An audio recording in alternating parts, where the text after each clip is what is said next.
Hey, how you doing, listeners? Adam Buxton here.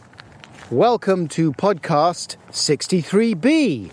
It's a special bonus episode. Why is it a bonus, Buckles? What makes it a bonus? Well, it's only short, I suppose, considerably shorter than the average episode, so I called it a bonus. But of course, it's actually just a special gift of love from me to you. You're welcome. It features some not very serious conversation with friend of the podcast, Jonny Greenwood. I say friend of the podcast because he has appeared before. Episodes 22 and 22B feature a longer conversation with Jonny, recorded a couple of years ago in France, before Radiohead played a show there. And of course, Jonny's status as a member of the band Radiohead is now jockeying for position with his work as a composer of film music. Amongst other features and TV shows, Jonny has provided original music for 2 films directed by Lynn Ramsey, her 2011 adaptation of We Need to Talk About Kevin, and the soon-to-be-released You Were Never Really Here, a thriller starring Joaquin Phoenix. Apparently looks quite good. But Jonny's most regular cinematic collaborator thus far is Paul Thomas Anderson, for whom Jonny scored 2007's There Will Be Blood, 2012's The Master, 2014, some people don't like it when I miss out the "and" in dates. They feel that it's a vulgar Americanism. 2014's Inherent Vice, and this year his score for Phantom Thread has been nominated for an Academy Oscar Award. Conclusive proof that it is good. Now, last week in London at the Royal Festival Hall, I was lucky enough to attend a screening of Phantom Thread with Jonny's soundtrack being played live for the very first time, I believe, by the London Contemporary Orchestra. It was beautiful and moving, and every time the main piano theme, which as you will hear is called House of Woodcock, started up, I felt very emotional and sort of overwhelmed by the loveliness. I considered crying a couple of times in my seat. There was a pain in my throat, and I had to struggle to stop the water leaking from my eyes. Now, although Jonny didn't actually play with the orchestra last week, he was hanging around the Royal Festival Hall throughout the day, sitting in on rehearsals, and then he appeared on stage before the movie started with Paul Thomas Anderson to have a brief chat with the film critic Mark Commode. That was good.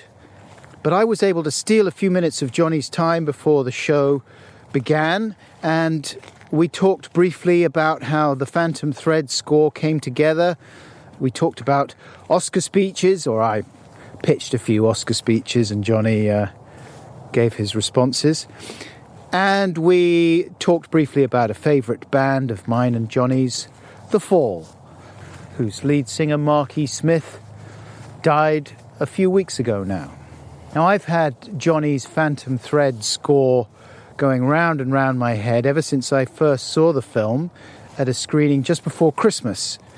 And I guess I had this vague fantasy that if I was able to do a bit more podcasting with Jonny, I'd ask him to talk me through how he'd written some of it, what the actual process of coming up with that kind of music is. A little bit like an episode of Classic Albums, you know, with the old guys sat in front of the giant mixing desks, pushing buttons, isolating tracks, and saying, "Oh yeah, I forgot we had some marimbas on there that ended up very, very low in the mix." Anyway, you'll hear how that fantasy went down with Jonny very shortly. And I'll be back at the end for a little bit more toasty waffles. Here we go. Ramble chat, let's have a ramble chat. We'll focus first on this, then concentrate on that. Come on, let's chew the fat and have a ramble chat. Put on your conversation coat and find your talking hat. Yes, yes, yes.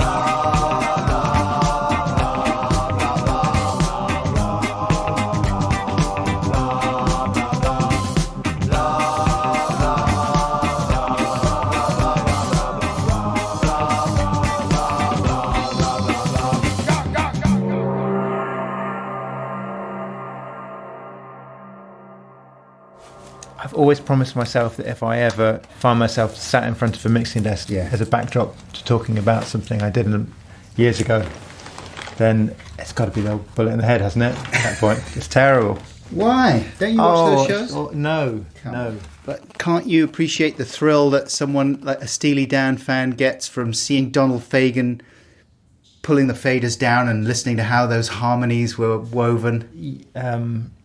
There's Michael McDonald. Listen how high he's singing. Yes, I mean, I suppose so, but it's just, you're not meant to see this stuff, are you? It's not what you want given out, so... Is that band policy as well? Is that Radiohead policy? Will you never do that kind of documentary? We would never do. I'd be amazed. We talk about doing... we loved the Genesis one that came out because they all are very friendly and optimistic and cheerful and getting on with each other. And one of them is a bit chippy and annoyed. So we often talk about doing a documentary where we're pretending to be really angry and bitter with each other. That's worse than the other option. Yes. It's something that's nice to talk about, but never do, I think.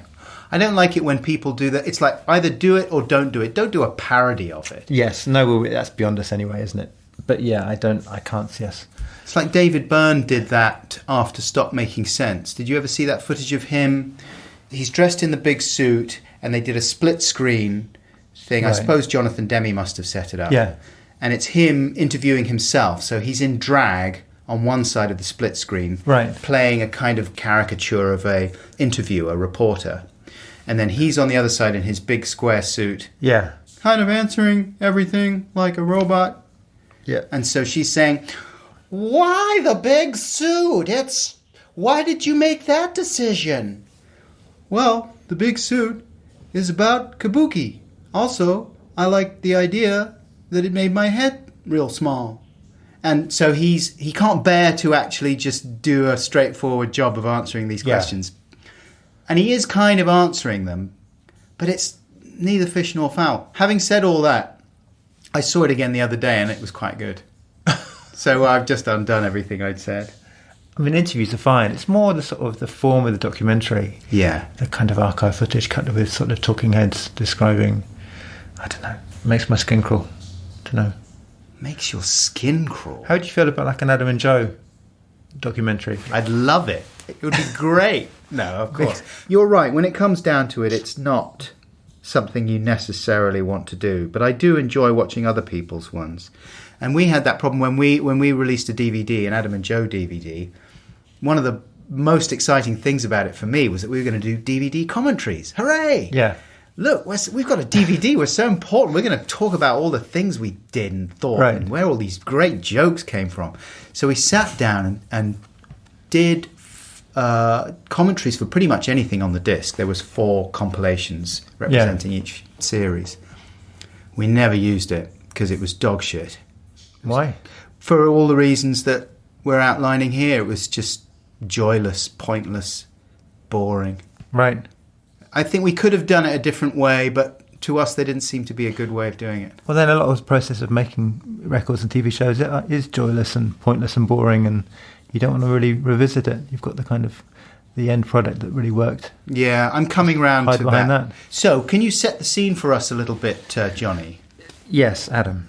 We're in my sleazy dressing room, backstage of the Royal Festival Hall, in the afternoon, in time for the rehearsal for a live performance of the score of Paul Thomas Anderson's latest film, this sentence is very long, called Phantom Thread. Good scene setting. Thank you.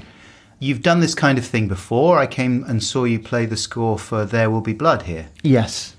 Yep, it's become a pattern. In fact, when we started this whole process of writing music for the film, I was trying to push the idea that we write it in order to be performed a lot. So I wanted to do it with just 6 or 7 players and make it all playable and send out the scores to cinemas and say, get some local players to come and play it live, and it be a really, regular thing. But it's just, I really love the idea of the film arriving and then a book of music arriving, and these are the 2 things you put together and make it quite easy. But Paul just kept asking for bigger and bigger string section sounds for the romance, the big lush thing. And that's not going to fit in the Phoenix, is it? We went around like little cinemas thinking, you can get 7 or 8 people in here and a piano would be be a really nice thing to do. Yeah. I read a story about you and Paul chatting about Beau Brummel. That's right. And in the interview that I read, that was presented as being maybe part of the inspiration for the whole project. Well, I think he was trying on some shirts. We were hanging out together. We've got, this sort of slightly nauseating bromance going on. And we went clothes shopping, as you do, with a close friend. And he was taking ages. And I accused him of being Beau Brummel. He was like a 19th century dandy. He was like the first, supposedly the first sort of gentleman to take an interest in his own appearance. He used to get dressed in front of an audience every morning and get everything just so, and if his tie wasn't quite right, he'd take it off and start again. Not that they wore ties, but anyway, you get the point. And people would come and watch him even bathing, and he had a set of rules that he would have to follow every time he prepared his morning toilet. Yeah, but it was interesting. His clothes were very understated as well. It wasn't like it was a big, peacocking thing. It was all quite precise, and Yeah.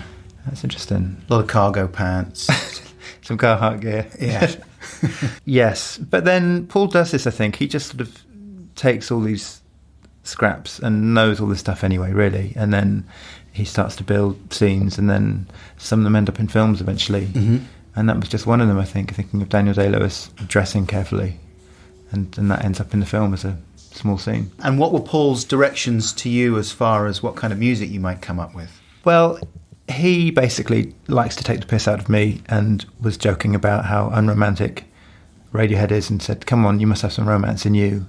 And give me more strings, give me more, And he wanted the music to be really English and really romantic and be written by me, which feels like a kind of big three-way contradiction now I've said that. But there is a lot of romance in Radiohead's music. We sort of talked about this before last time you and I spoke on the podcast. There's lots of romance, but it's of a certain kind. It's not a straightforward 50s cinema version of romance. It's not cozy. Yeah, that's true. And so this time, that's what he wanted, though. He wanted the cozier version. Yeah, he was just after real felt emotion, real genuine, without all being wretched and ironic and self-effacing kind of, just to be self-loathing. Yeah, and just actually, it's all felt, it's all sincere. It's not, there's nothing tongue-in-cheek about it. And that was really, really nice, really interesting. So hopeful romance, not doomed romance. Yeah, partly. And then some other music for Daniel Day-Lewis's character that's a bit more austere and ascetic and stuff. Mm-hmm. And now you've been nominated for an Oscar Prize. Now I've been nominated for an Oscar Prize. Good job. People are very happy for me. You've made it. It's very. I think this is going to open a lot of doors for you. You're going to... Great. Who knows what Transformers might 6. happen now. It might be Transformers 6. Are you going to go to the Oscars? I don't know. I don't know. I started thinking that... What does your wife think? She thinks it's quite ridiculous. But then I realised I was quite pleased with myself at the idea of not going. Uh-huh. And I think that's always good to resist that kind of urge, that sort of smug, Yeah, I'm not going to say, I think your party. Yeah, and that's... So maybe do the opposite to that impulse. And then at just the very last minute, do the opposite to that. And then stop overthinking it, then start overthinking it again. Everyone overthinks it, though, don't they? They must do. Well, like I said to Paul, no one wants to see a sweaty version of me shambling around, looking embarrassed. And he said, of course they do. It'll be hilarious. Yeah, they love it. So amusing Paul, I think, is the main goal. Whatever, entertains him. Is he going to go? Yeah, I think so. He's really... He lives in Hollywood. That would be very perverse for him not to go. It's easy. Yeah, and he's got so many nominations for this film, and I'm really excited for him. I mean, he did everything. It's good when you get to the end of the film and it says written and produced by one person and directed by just... I think that's always an amazing sign. I know, someone's up themselves. Yeah, and he even filmed it as well. So... Yeah. That's, It's all about him. Should be recognised. Him. Right up himself. If you win, though, I'm just saying, Yeah. I'm here for you speech-wise. Perfect. And I've got a few options. Option one, Okay. short and sweet. I'd like to thank God, my family, Adam Buxton. This is amazing, thanks, that kind of thing. Option two, long and sweet, Yep. but quite self-indulgent. Okay. when I was 5, I saw a toy keyboard in a shop. Right. And it was my dream ever since then. Blah, blah, blah. You go on for 10 minutes, they start playing the music, the host comes over, puts his arm around you and tries to Still talking. get you off stage. Option 3. Yeah. Use the speech as a platform to rant about your favourite political cause. Good idea. That would be good. Yeah. So, why does it take BT so long to sort out my broadband issues? I'm a business You've got to customer. let that go. You're still... Adam, really? Option 4 for your Oscar speech. Right. Incredibly bitter. I like that. Good, yeah. And you just... Blaming everyone. You blame... No one to thank, but a few people I want to bring down. You were the only person that created your luck. That teacher at school who told you to keep never be practicing. anything. Yeah. Fuck you, Mr. Hopkins Smithberg. Try sticking this Oscar up your bum. Practice doing that. All right? I think it'll go straight up as well, I'm thinking. I don't know. I'm thinking of just pointing at myself, widening my eyes and nodding slowly. Mm-hmm. I think that could work. That's good. Not talking, just... This guy. Kind of look at this guy. And then you could do a sort of mic drop with the Oscar. Yeah. Just drop the Oscar. Could do that yourself. Come on. Kanye would do that. Yeah. He'd get into trouble. But it always works out for Kanye. I think I might just shuffle on, stutter my way through half a sentence and leave. Yeah, that's a good idea. What do you think? I like that. Yeah. That's classic Jonny. Worked for me. Do you think, this just occurred to me, is Kanye West the Donald Trump of hip-hop? I.e., he can more or less fuck up as many times as he wants. Yes. And he just carries on. I don't know. It's not my ears I don't wouldn't go like- in that direction. I wouldn't like to weigh in. Would you have liked to have been in the 70s when rock stars just said whatever they wanted? And it never really seemed to do them any harm. Apart from John Lennon saying that the Beatles were bigger than Jesus. But that was just a bump. It didn't stop him or other members of the Beatles just saying crazy stuff that no one would ever say these days, later on in the 70s. I think everyone's just very nice and professional nowadays, unfortunately. I think the days are gone when you'd have badly behaved people and actual divas and actual... It doesn't seem to happen anymore. Everyone's just got half an eye on their PR and they know how to... everyone's just quite well behaved. And now Marky Smith's dead. And now Marky Smith, I know, that's that crazy. Talk about... And he was really one of that generation that didn't give a shit. Exactly. Genuinely didn't give a fuck. Yeah. And if you have the urge, you can find lots of outrageous, unpalatable things that he's said and done. For sure. Over the years. I remember John Peel often having to sort of say, amazing music. I wish he didn't say some of the things he says. Yeah, that's right. His voice was completely the voice of my teenage years. Yeah. More than any other singer, or easily. It's like when I think of myself, my bedroom, it's Marky Smith talking, ranting through something completely. What were the records you were listening to? Ben Sinister, Curious Orange. I mean, the first gig I went to was seeing them and the Curious Orange tour. Brixie Smith, that kind of era. It was amazing. It kind of blew my mind. I remember when you talked about, when you got that Pixies record. I know a bit too much about your life just from listening to podcasts. So, but anyway, when you got that first Pixies record and you took it back, because it blew your mind a bit. I had the same thing with seeing the full live, where I saw half the concert and I'd never seen a gig before. It was the first time. And I couldn't take it. It was just too... I remember walking outside Oxford Polytechnic and standing outside. I could still hear the music and the songs. Just thinking, it was like I just couldn't wrap my head around what it was. I wasn't bored and I wasn't frightened. It was just knocked me over. It was one of those things. And ended up getting me really addicted to what he was doing. Yeah, weird. Weird how that first time you encounter something you later really love can be nearly off-putting, can be just, tough to take. Yeah, exactly. Weird. Realigning yourself and stepping through the doorway. But he was funny as well. He was really funny. That's the thing. He always, Right. he was on our show, on the Adam and Joe show. Right. And I was very nervous about it. Going and doing Vinyl Justice, where we would dress up as policemen and go through I remember that. people's That's record right. collections. And he didn't want to do it in Manchester. Right. He wanted to do it when he was next in London, which suited us. So I had to pretend that my flat where I was living in East London was his. And he brought along a carry bag full of records and we stuffed them in with mine. And we'd been told by his record company rep guy who came along with him that we should buy a bottle of vodka and that would be good. So that's what we did, and he polished it off. Actually, both of them did. The record company guy got pretty wasted as well, sat in the corner in his black suit. But Mark Smith smoked a lot of ciggies, drank most of the vodka, and was good fun, quite, as you would think, quite cantankerous, quite physical, pushed us around, bashed us around, in a slightly theatrical way, but it was a bit edgy. It was all a bit rougher than you would hope. It was so stressful, and then he went over and sat on Joe. Like Joe kind of folded over on the sofa, and Mark sort of positioned himself, sat on top of him as if he was sitting on a throne. Yeah. And then put a plastic bag, the plastic bag that he brought his records in, put that over Joe's head, and then just started hitting it, like quite slowly and pathetically, but insistently, just hitting it and smoking his ciggy, and then sort of brandishing his ciggy like, look at me, I'm sat on a public schoolboy throne and I'm hitting it. It was good. And then he stopped talking. I think maybe he just thought, what am I doing here? I'm not really into this. This is stupid. Then he goes, how much are we being paid? We're like, well, we hadn't arranged a fee. We don't usually pay people for these things. I don't know. I mean, how much do you want? £200. It's very specific. So I just ran out and across the square with my cash point card and got 200 quid out and ran back in my policeman uniform. Handed him the cash. Yeah. And then he seemed a little chastened. Like he was a bit embarrassed that he'd actually asked us to go and get him some cash. And then he was really nice and he sort of softened and mellowed.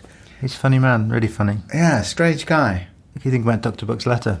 Dr. Buck's Letter. Being such a funny song and also really bleak and like must be, sort of...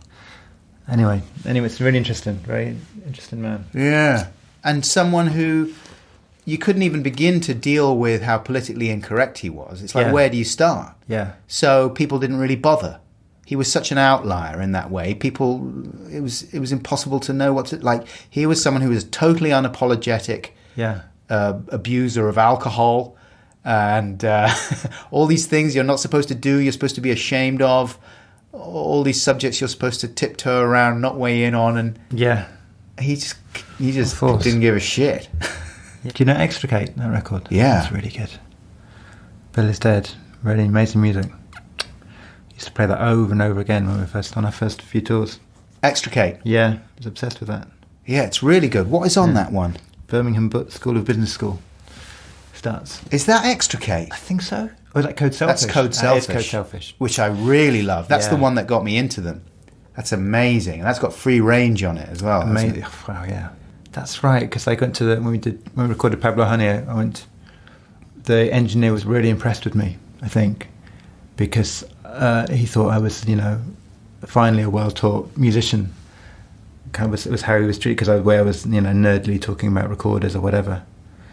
And then one morning I came in with my Extricate t-shirt on, and he said, we've had the full recorded here, and he wouldn't talk to me after that, because he said Mark E. Smith he was writing lyrics down on the back of a fag packet. They're nothing, they're not a real band. And I was like, no, that's the real band. The real band. Music. Yeah, completely. So, wow, yeah, wore that t-shirt to pieces. Anyway, The Fall. The Fall. The tea is going out. The interruption is staying right here with me. The first thing is called... See, I didn't know the working title. Oh, the first big romantic thing is called House of Woodcock. Aha. It was called Riddle because I got this great book about arranging by Nelson Riddle, kind of explaining about how to get certain textures and sounds. Did you like him already, or was that because Paul was talking about him? Yeah, amazing arranger, and just great, just really exciting to have all this stuff coming from, coming off paper. Yeah. Pen and paper. It's really, still I find it really amazing that it can turn into these sounds. So that's why Nelson Riddle was a big thing, and that's why that used to be called Riddle, and that's called House of Woodcock. I will play wrong notes and everything. That's okay. Where's best to stick these mics, do you think? Anywhere. Anywhere.